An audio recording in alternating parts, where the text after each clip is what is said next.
بسم الله الحمد لله والصلاة والسلام على رسول الله وبعد.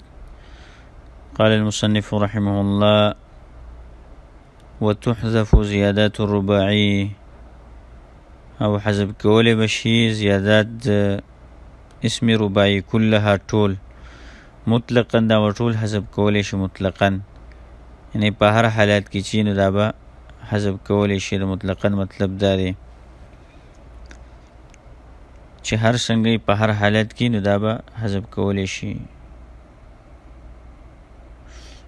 مطلب دا دی چې څه پکې غوره یا څه پکې غیر غوره، څه پکې اقل فایدتنی، څه پکې اکثر فایدتنی، نو هغه زیاتي حرفونه چې دا به ټول لرې کولی شي، غیر المده، خو علاوه د مده نه، علاوه د مده نه، ځکه مده چې په کلام کې ثقل نه پیدا کوي، هغه تخفیف پیدا کوي. که قشیعرین، لکه قشیعر شو، فی مقشعر، په مقشعر کې، وحریجم، حریجم به په احرنجام کې. مقشعر چې دی دا په اصل کې مقشعرون دی، ادغام پکې وشو. یو په دې کې میم دی سوا شوی دی، بل په دې کې لام سوا شوی دی. لام کلمه په دې کې څه ده؟ مکرر راغلی ده چې را ده، نو دا میم ده غوره دی، دا میم دا پکې څه دی؟ غوره دی، دا اکثر فایدتن دی، نو دا پکې پاتې شو. او احرنجام دا حریجم، دې کې د حریجم ویل، نو الف په دې کې په یا باندې بدل شو. ويجوز التعويذ من حذف زائد بمدة بعد الكسرة فيما ليست فيه كمغيليم في مغتلم. او جائز دی وزر راوړل من حذف زائد، د حذف د زائد نه، بمدة په مده سره، بعد الكسرة وروسته د کسرې نه، فيما په هغه اسم کې ليست فيه چې دا مده په هغې کې نه. مطلب دا شو چې مخکې تا ته دا قواعد ذکر کړ چې دلته به اقل فایدتن والا حذف کیږي، نو دلته اوس دا خبر ذکر کوي چې دا به ټول حذف کیږي، زواید به ټول حذف کیږي. نو چې زواید حذف شو نو کلمې پیژندل به ګران شو. خدا یاد وساته دلته چې د کلمې دا پیژنګلو چې دا ګرانه ده، خدا خو تصغیر دی، کوم چې مزیدو کې تصغیر کیږي نو دا به په دې کې ډېر کم کیږي، تصغیر به په دې کې ډېر کم کیږي، نو په هغې کې التباس او خفا راتلل هم پکې مشکل دي. خو بیا هم دلته دا خبره کوي چې کله ته د مزیدو نه زیاتي حرفونه تصغیر په صورت کې حذف کړي نو تاله جایز دي چې د هغې په عوض کې مده راوړئ. کم اسم کې چې مده په هغې کې نه وي، چې مده پکې خو بیا د مده راوړو ته ضرورت نشته. که مده پکې نه وه نو بیا په هغې کې مده راوړئ. مثال د هغې ذکر کوي، لکه مغیلیم په مختلم کې، مغیلیم به په چا کې؟ په مختلم کې به مغیلیم به پکې وي، مغیلیم به. نو مغیلیم ته فکر وکړه چې یو پکې میم دی او یو دی پکې تا زایده دا پکې راغلی ده، نو تا دې ترې نه لرې کړه او میم په دې کې شته دی، ځکه چې دا اکثر فایدتن دی. نو مختلم دی په دې کې څه ویلی؟ مختلم دی پکې ویلی. اوس دلته تا چې د تا لرې شوه او تصغیر پکې کې، نو دې کې به مغیلیم به پکې وي. اوس د تا عوض کې په مختلم کې په دې کې په خپله باندې مده نشته دی، نو مده به پکې راوړئ، نو مغیلیم بشي. لام باندې کسره وویله نو دلته یو مده دی راوړو، نو بله مده دلته نه راوړلی کېږي، صرف یا به راوړي، دلته به څه راوړي؟ یا به راوړي، ځکه د کسرې تصغیر نه وروستو چې واقع شي نو بیا به یا راوړي. ویرد جمع الکسرت، او رد کولی به شي جمع کسرت.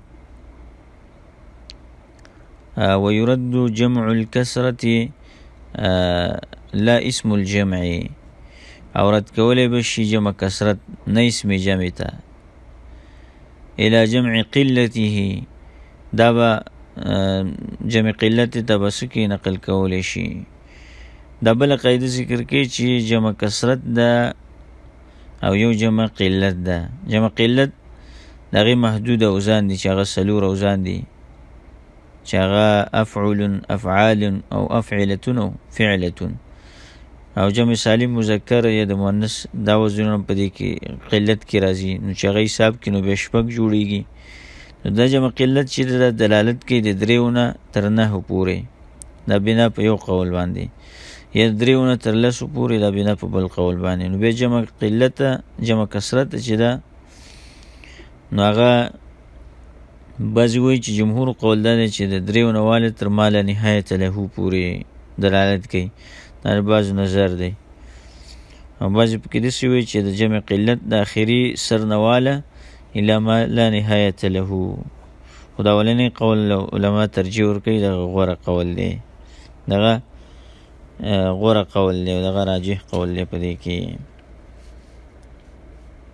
اوس لکه دا ثلاثة قروء لفظ واله که نه، ثلاثة قروء لفظ واله دوی کې درې ټکي دي. قروء د فعول په وزن دی، دا قروء د فعول په وزن دی، دا جمع ده او دا جمع قلت ده، دا جمع قلت ده. جمع قلت کې دا وزن نشته دی، ځکه چې دا جمع کثرت وزن دی که نه، جمع قلت وزن نه دی. نو لحاظه دې وجې نه دا معلومه شوه چې جمع کثرت به هغې ته وایي چې هغې کې به څه چې هغه دلالت وکړي په دریونه تر اخیره پورې. نو دا د قول دلیل شو. اوس جمع کثرت کې تصغیر نشي کولی، ځکه چې جمع کثرت دلالت کوي په ډیروالي باندې او جمع قلت دلالت کوي په کموالي باندې. نو دواړه نشي جمع کېدی په یو ځای کې. نو ته به داسې وکړي چې دا جمع کثرت چې دا به نقل کړي جمع قلت ته. اوس په هغې کې په خپله تقلیل پکې راغی او تصغیر کې هم تقلیل دی. نو دې وجې نه قاعده وفرمایله چې ویرد جمع الکثرت، رد کولی به شي جمع کثرت لا اسمه، نه اسم د جمع. اسم جمع هغه اسم دی چې د جمعو په اوزانو کې نه وي، خو لیکن دا دلالت په چا باندې کوي؟ په معنا د جمع باندې کوي، خو د جمعو اوزانو کې نه راغلی. لکه اوس قومون دا د جمعو وزن نه دی، خو دلالت کوي په جمع باندې. نو دا لفظ مفرد دی، د جمع په اوزانو کې نشته او د قوم نه مراد ډېر خلک دي. نو دا جمع قلت دا به جمع قلت ته څه کوي؟ جمع قلت ته به نځي، ځکه دا لفظ چې دی دا په حقیقت کې د مفرد دپاره دی، خو دلالت په چا کوي؟ په جمع کوي. نو افراد تېنه لاندې موجود دي، خو جمع کثرت ته به جمع قلت ته ځي، جمع کثرت ته به جمع قلت ته ځي په وخت تصغیر کې. لا جمع قلته نقل کولی به شي جمع قلت ته فیصغر، نو په هغې کې به بیا تصغیر وکړی شي. نو غلیمتون لکه غلیمتون شو، دا غلمان د فعلان وزن دی که نه، د غلام جمع ده، نو جمع کثرت ده، خو د غلام په څه کې په جمع کې جمع قلت کې غلمتون راغلی دی. نو اوس به دا غلمان دا به مصغر کې، نو دا به نقل کې چاته؟ غلمتون ته. نو غلمتون کې به تصغیر وکړي، نو غلیمتون به پکې وي، غلیمتون به په هغې کې وي. او الی واحده او الی واحده فیصغر، او یا به دا رد کولی شي جمع کثرت د جمع قلت په ځای به چاته واپس کولی شي؟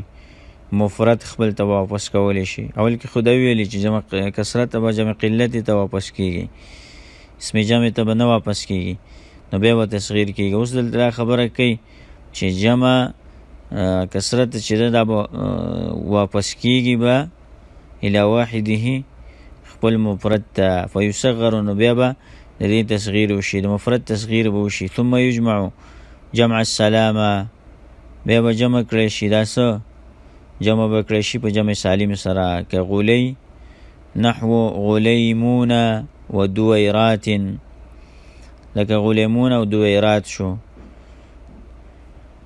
اوس غلیمون په غلمانون کې غلمانون دی که نه، اصل کې مفرد، نو غلمانون کې به تصغیر به هغې کې نه کېده، ځکه دا صیغه د جمع کثرت ده. نو نقل لیکړه مفرد ته چې هغه غلام دی، نو غلام مفرد دی، نو د غلام تصغیر دی وکړه. نو غلی چې دی ویل یا دی راوړه، نو یا نو وروستو الف راغی، او د الف چې دی د یا تصغیر نو وروستو دا واقع شي، نو دا دی لرې دی نه که، خو مطلب دا دی بدل کو په یا سره، دا دی په یا سره بدل کو، دی نه د یا جوړه کړه. نو غلییمون بشي، غلییمون.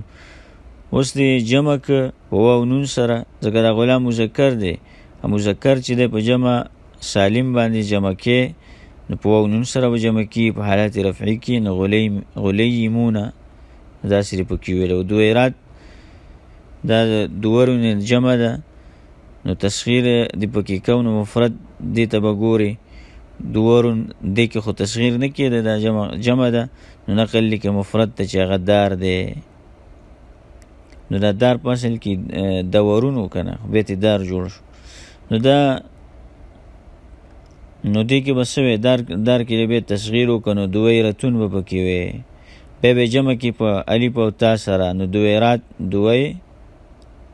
دویرتات بشي، دویرتات بشي، دویرتات بشي. نو دا اوله تا به دین حذف کې، ځکه دا دو تاګانې چې دی دا په علامې تانیث دي، نو دا په یو جنس کې نه راځي، یو جنس کې دا نه راځي، په یو اسم کې نشي جمع کېدی. نو اوله به ترې لرې کې، لکه د مسلمتون په شان ته، مسلمتون کې چې اوس جمع کې نو مسلمتاتون به وی اصل کې که نه، خو دغه یو تا به د هغې نه حذف کې، نو مسلماتون به وی، مسلماتون به پکې وی. وما جاء على غیر ما ذکر، دا اوس نورې خبرې ذکر کوي چې هغه د دې نه ماسوا چې کوم ذکر شوي دي چې هغه شاذ دي، نو شواذ التصغیر ذکر کوي، دا به روان درس کې وایو.